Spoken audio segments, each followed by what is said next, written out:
Welcome to Getting Granular, the podcast where digital marketing experts from the agency Granular talk about the latest trends, tried and true best practices, and share their unfiltered thoughts about the industry. Whether you're here to learn how to grow your business, improve your digital skills, or just want to hear some Midwest PPC experts rant about digital media, you've come to the right place. All right, so welcome to Getting Granular, another episode where PPC experts from the agency Granular Marketing chat about some industry updates, some thoughts on the industry, and really just give our unfiltered take on what it's like to work in this space. I'm Jordon Meyer, the founder and president of Granular, and today we're talking with Mike Fleming, one of our senior paid search experts, and he's actually joining us over the phone in Canton, Ohio. So, hey, Mike, why don't you give a quick intro? Hey, Jordon. Good to be on. Hello, listeners. We're in Canton, Ohio here. Not quite as cold as Milwaukee right now, but definitely below zero. Mm-hmm. Yeah, so today, we're going to be talking about kind of some of the qualities and things to look for in what a client or what a business actually really wants to look for in a PPC manager. It's not all about the technology or the platform. It's at the end of the day, it really comes down to the person that you have that relationship with, inside the agency, the person who's actually making adjustments, who's actually talking to you on a daily basis. And so Mike, you wrote a really good blog post for us recently on the Granular website, granularmarketing.com, that was called "This is What You Really Want" from a PPC manager. So maybe just give us some background on what motivated you to write that, and why you thought it was a good thing to share. Yeah, definitely. So recently I was having a conversation with our sales team here at Granular, and it was about a client that was giving us another account.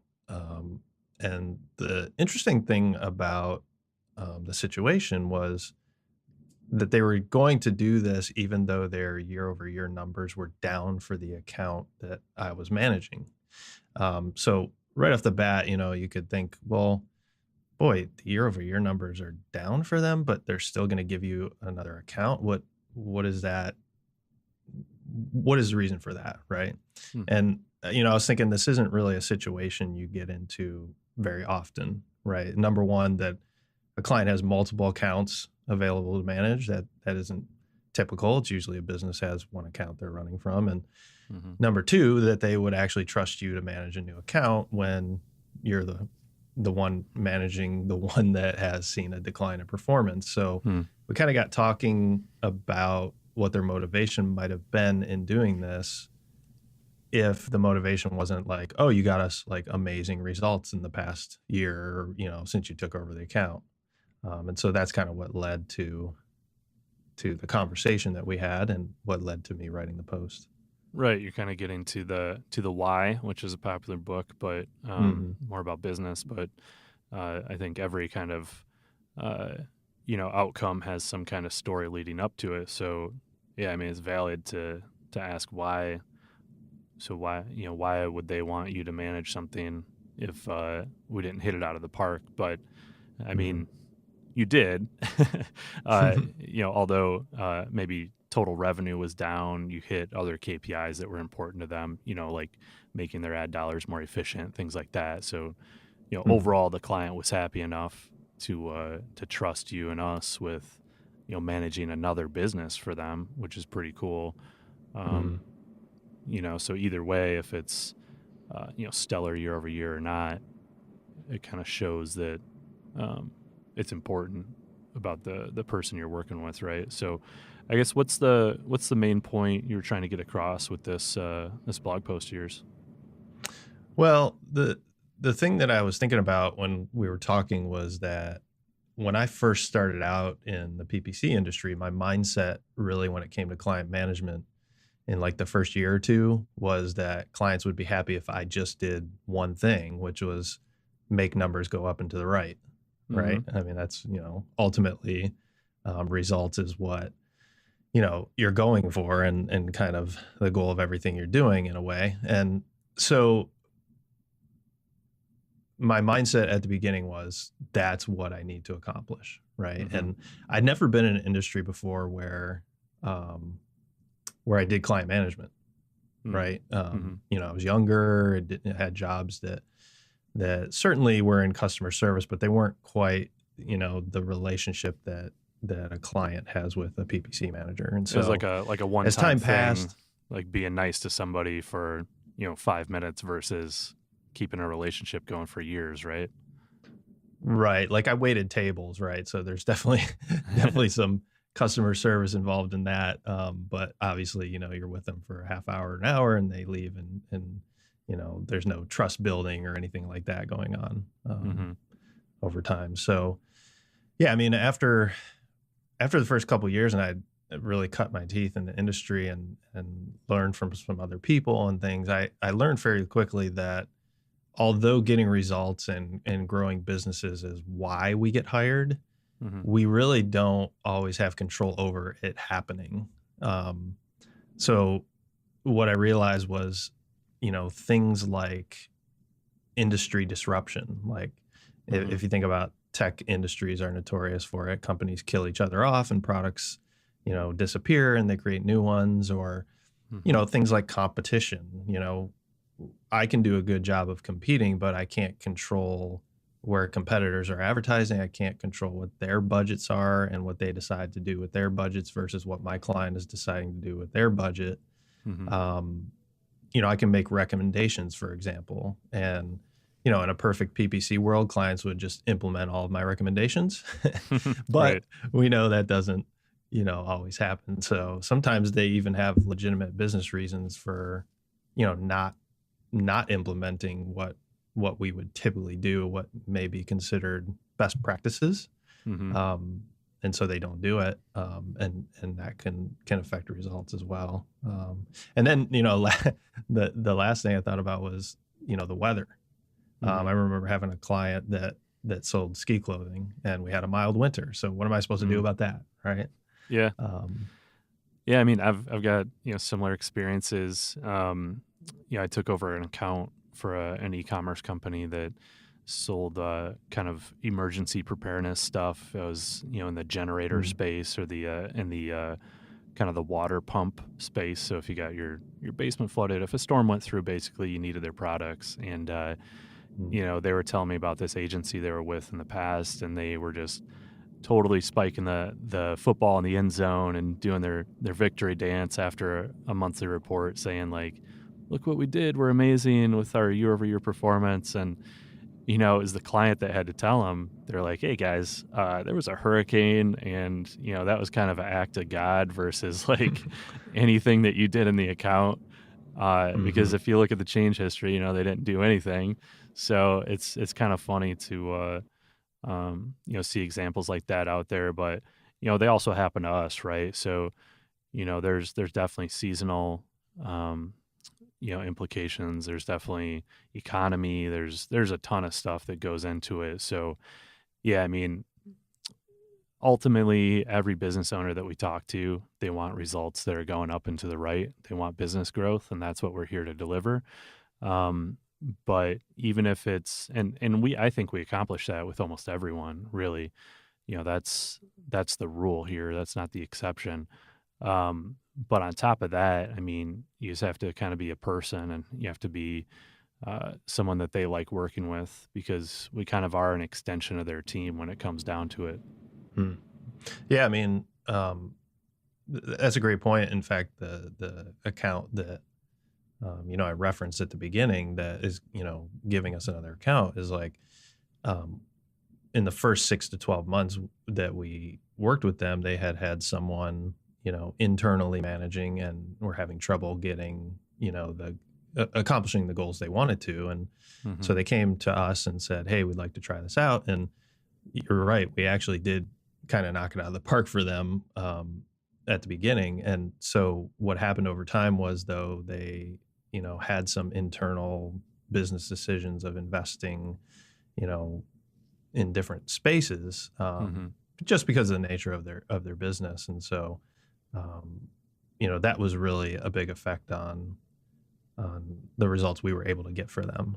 So yeah, at the Right. beginning we did, and then we kind of had this lull for a little while, and things are actually picking back up as well there. But that lull wasn't anything that we did.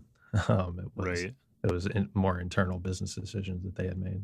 And it keeps, us on our toes, right? You have to pivot and then shift towards another business goal on their end, which I think we're good at. It's just, understanding that ebb and flow of business. And that's what a long relationship really gains people is, we've got that experience where we've been there before. We know how to handle those situations.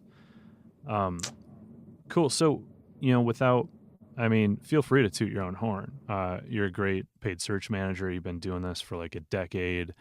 That's why we hired you. We only hire, senior level experts here. No one that's kind of coming up and cutting their teeth per se.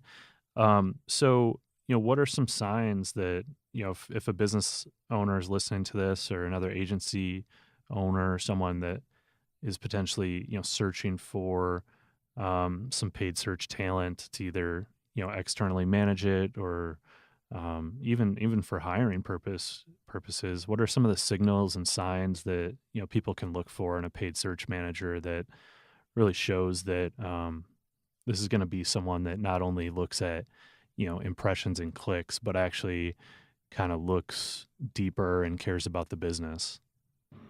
Yeah, surveys indicate really that most businesses lose clients because of a phenomenon called perceived indifference.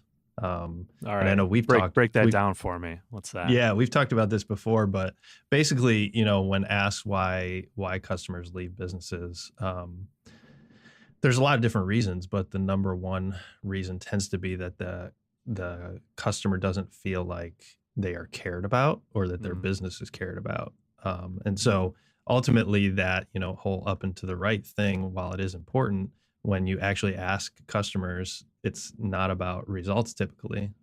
It's typically about feeling cared for, because they figure, well, maybe even if you're getting results for me, maybe I would be getting better results if I actually had someone that was, caring for my business even more than what I'm currently getting. So it's kind of this comparison thing that goes on. Yeah, it's like a restaurant, right? Like, you go there because you're hungry, and if you go to two different restaurants, you leave somewhat satisfied, your stomach's full, that one need has been addressed and has been successfully addressed. But that's like table stakes for us, right? So, like, obviously we're going to drive results, but what makes you feel good when you leave that restaurant? It's all those extra things. It's, the good waiter, the good environment, that little bit of extra seasoning. That's, there's a ton of little details that go into like making something good to great. And I think that's what we always strive for here is that greatness in service. So I guess, what are some other kind of like tactical things that you can look for in someone that kind of shows that they're going to be a good paid search manager? Yeah. So, if you currently have, an agency or a PPC manager or someone in-house, even that you're working with, basically I laid out 5 kind of points or signs that you can look for to know that you're actually being cared for and not just getting results. The first one is that they ask a lot of questions in an attempt to understand your business and its customers, instead of just, oh, what do you sell? Picking keywords, and stuff like that, and kind of throwing up general ads. They converse with you on a level that shows they're actually trying to understand your business. That's a really good sign. Another one is they up their game when times get tough, right? So, we're not perfect. We're human. And so, expectations sometimes won't get met or mistakes might be made. Obviously, we do the best we can to not make mistakes, but it's part of life. And but the real thing is how do we react? How does that person react to those situations? Do they up their game when it gets tough? Are they highly motivated to make things right quickly, or does it take a while to hear back from them, kind of a thing? Hmm. Another one, they're proactive at diagnosing problems and offering solutions. So, um, I've heard from clients that have come to us from other agencies that, they were okay, but they weren't really proactive at giving us like new strategy, right? Like things are Hmm. constantly changing in digital marketing. And so if you don't have someone that's like, hey, we should try this, or hey, I noticed this problem, especially if it's not that you can't as a client ever come across problems first, like ever identify, but if it's a pattern, where you're seeing problems and having to tell your manager about them first, then that's something to look for. And then, along those lines, they're quick basically to suggest new ideas to test, since the industry is fast moving. And then lastly, you hear from them often, right? Of course, that will depend on your level of service, if you depending on, how large your account is, and things like that. But, you should definitely hear from them a minimum of once per month if you're a small account. And obviously, if you're Hmm. larger, it should be more than that. So I would say those are, along the lines, 5 signs that you can kind of think about or look for, when asking yourself, why do I or don't I feel Hmm. cared for? Yeah, those are all really good things to look for. Um, yeah, I mean, it's not just the one of our old clients who was kind of a secondary contact, not our day to day, but he called it clicks and clacks. They're Mm, looking for someone that delivers a little more than the clicks and clacks. So they're not talking about just impressions and all the stats. They're actually bringing some like insights to the table, some human elements. They're asking about your profit margins. They're asking about um, returns or best selling products or customer lists. They're really digging into the backside of the business like that. But then on top of that, it's like they know that you got a new dog, or they know that your kid just graduated.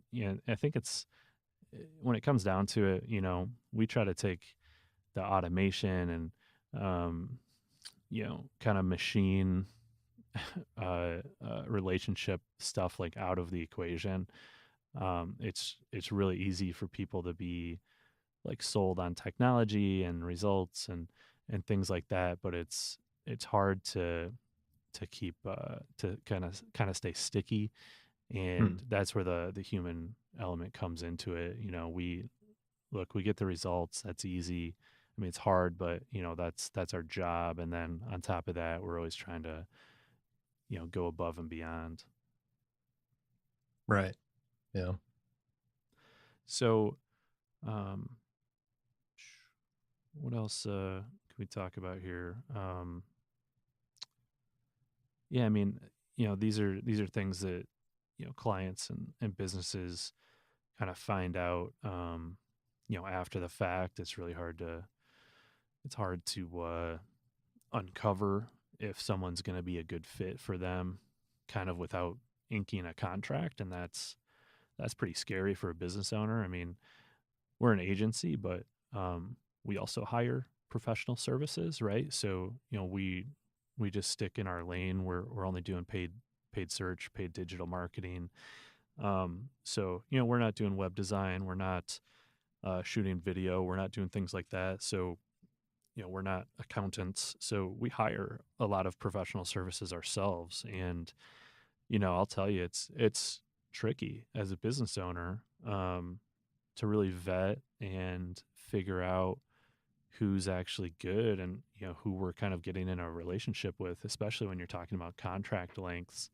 um, Typically at Granular, we don't have very long contracts because we kind of hang our hat on our service, and we trust that clients are going to stick with us. But these other services, I mean, there's a lot of times that we're signing 12-month deals, and that's a big commitment. So I guess do you have any other tips on like how someone could vet, prior to signing up? Like there's a lot of signs to evaluate your current agency and your current paid search manager, in-house or otherwise. Um, but how can we kind of get ahead of that and make fewer mistakes in hiring maybe the wrong fit? Yeah, you're right. It is really a difficult situation. I mean, even sometimes, you know, you might go to an agency and, for example, get an audit from them because you want to see, all right, are they going to be able to analyze my account and tell me what is wrong with it and what we should do about it? And will it be worth, going from one agency to another, or will it be worth stop managing it on my own and giving it to them, that kind of a thing. Hmm. And the tricky part about that is like, sometimes even though, we offer audits as well, and audits are good, and they're, sometimes they're necessary to kind of give an idea of, kind of where your account's at, and if there's room Hmm. to grow, just to kind of shine a light on that. But the truth of the matter is sometimes the audit that you get isn't even done by the person that will manage your account if you sign on with them. Right. So the the audit really gives you an idea of how your account has been cared for in the past, but not necessarily how it will be cared for once you sign the contract. Hmm. And so, my advice for that is, if you can, talk to referrals. That's a big one. Like current Totally. clients, what's been their experience? Hmm. Um, have they been there long? You know, what has been consistent about their experience? And obviously, if they have been there long, then they've had a good experience. So, that's kind of the Yeah. best you can do, I think, sometimes. Yeah, I think that's really good advice, Mike. It's Look, every business has clients that are willing to talk to prospects, and if they don't, they're not worth talking to any longer. Um, we're always happy to give out references and put them in touch with current or past clients. We've got past clients who are good references for us and still refer business over to us, and they're past clients because we helped them build up a program, and then they basically saw that it was probably valuable to bring it in house. But oftentimes they still bring us on for quarterly or semi-annual audits, and they still look to us as someone that helped their business along their journey. So look, any agency, any paid search professional, freelancer, anything like that you're talking to, get a reference, talk to one of their clients, vet that person to make sure they're not just a buddy. Um, because, we do it all the time, and it's as easy as, 10, 20-minute phone call, to somebody, and, they'll typically give you some really good insight, and maybe even like, talk about one of the managers on the team, who they really like working with, who's the best, that kind of thing. So it can actually Hmm. give you some more value and more leverage in the negotiating, so you can actually ask for a specific person maybe, or make sure that they're at least maybe like a support person on the account, something like that. I think it's really that's I mean, I would say that's probably the best way to do it. I can't really think of a better way to vet and evaluate potential agency or potential paid search person. Yeah, definitely. And, case studies is one of those things that goes out a lot. But like you said, any Hmm. agency can show success with numbers. I mean, Yeah. ultimately, they might call out a couple accounts they've done well with, and it's possible that there's tons of accounts they haven't, and they haven't serviced Hmm. well. And so getting that firsthand account is definitely important.